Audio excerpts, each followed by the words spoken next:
But, ay mga lagay, ay pagdating sa malang nagkakapos na-anticipate na lang so, stop gap pinagawang secretary na ma-import. Ang tinatanong nila, hindi puro ba kung ay yung itong importation February, we have to start mag-export, which is also the hardest time for sibuyas, especially sa Bungabon, sa Nueva Ecija. Bakit ganun?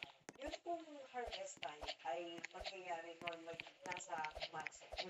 So, yung pagdating ng information na na-upload ng Secretary para sa 3,000 metric tons ay para sa February. Ito po ay pag-usapan nila through the online agency kung saan ang farmers, ang industry at ang mga taga-DA ay nagkakaroon ng consultation. So, nagkaroon ng recommendation actually or agreement sometime December na magkakaroon ng information. So, hindi siya mag-spill over sa March saan ang karamihan harvest ay parating. Tingin namin at ang association ng departamento ay kailangan magkaroon ng storage na pupuntahan ng harvest. So, ang tanong namin, sa dami ng storage na nabigay ng DA, dapat magkaroon ng pagkakataon priorities yung mga nasa bunga po. Dahil madami po tayo ng cold storage na nagbigay sa mga kasi cooperative po every point dahil hindi naman natin matutugunan bawat isa. Yung ibigay nila na cold storage ay na-maximize natin. Pero nakakita po isang kwarto, lahat ay local produce na nagagaling sa mga tunay na magsisibuyas. May capacity sa local at doon nila ilalagay para yung mga tao dyan makabili ng mura at kalidad na sibuyas na nanggagaling ito sa production ng mga tao. Ang problema po ng sa mahal yung kuryente at meron tayong market businesses through the Kadiwa yung pangulo kung saan tinutulungan natin silang gawin yung produkto nila so pwede sila mag-pwede ng tayo. Matapos pa sa lanta ng pag-pwede dito ang Nueva Ecija yung pwede ng nakaraang taon. Yung aming pulang sibuyas. Marami sa mga nakipulang sibuyas nasira at hindi na napakinabangan sa halip na magtanim ulit ng sibuyas. Marami raw sa mga nasa sa kalito yung magtanim na lang ng kamatis.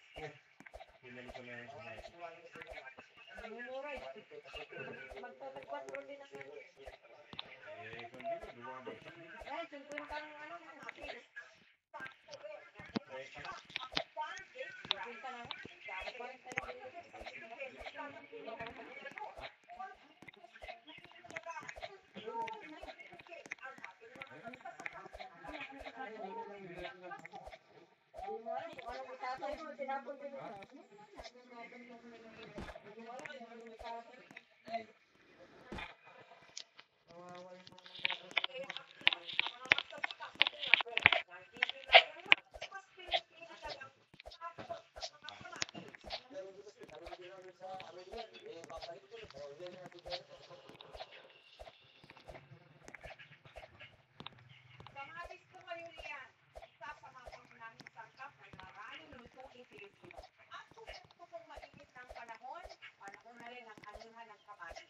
Pero dito sa Nueva Ecija, sa sobrang bagsak na presyo, halos kapel na lang. O tinatampak sa kalsada, mga butilit, mga kamatis. Sa barangay Vega, ang tampak lang ang kamatis. Galing sa panunan, hinahayaan na lang nila sa bulok. Dati stima, isa sa lahat ng examen ng lupang ito. Umaraw ng ilang dekada ng pagtatrabaho sa barko. Tumigil siya pag-istima taong 2019. Nag-desisyon siya tanim na lang ito ng kamatis. Magkano ba ang tuloy na lang? 200,000? Usually, kung maganda yung presyo mo, magkano yung kinikita mo sa 200,000 at maganda? Sa taon po, matapat kami sa presyo na 70. Pumunta po ng latin. Talaga? Kaso ngayon naman? Ganun po. Hindi. Maganda naman po yung ano yung presyo lang po ng sa wata po. Bakit? 100. Ano gagawin mo? Kung ganitong bagsak. Nag-eventahan po yan. Yung pa po na sa mga tao na isa. Isa sa mga tagapitas ng kaya kailangan po talaga ano na, kailangan po sa kasama niya ang halos ng anak na si Cyrus sa pagtatanim sa bukid.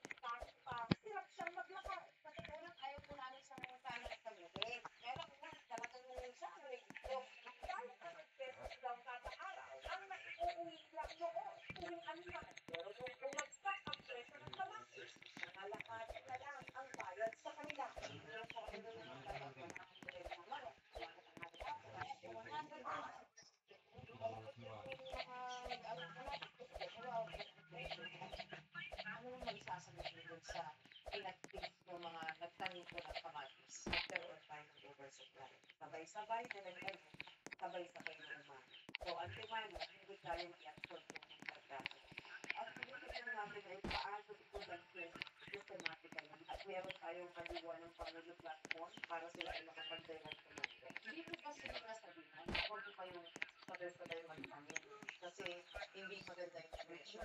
Everyone morning na. Tayo nilalakad ng bahay. Ito yung tamang panahon ng pagtatayo. Minsan, gusto nila pagpalit sabihin, yung ayaw na either day pero tinitignan nila kaagad na pag nakalusot sila sa panahon na yun, mas mataas na siya.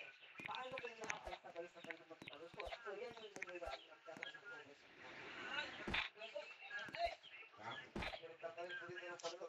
Pwede lang pa kasi medyo alang-alang po. Hindi pa ako lumabitay. Kami po, October po namin kinahin ito. Lahat mo ito. Ano? JJ po. Alam ako sabi na ganyan. Gusto yan. Alam mo sa interview. Kaya siya mag-chat.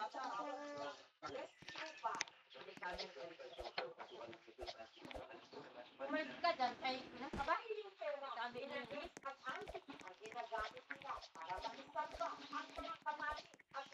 Hindi mo na ako man. Ha? Yan. Ano? Hindi ako man.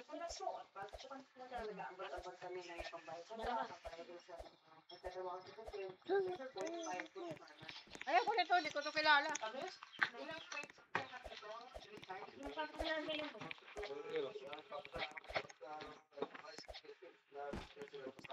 Ito pala. Ha? Parang ko pala yun. Kala ko itim. Gawin. Ayaw kumain.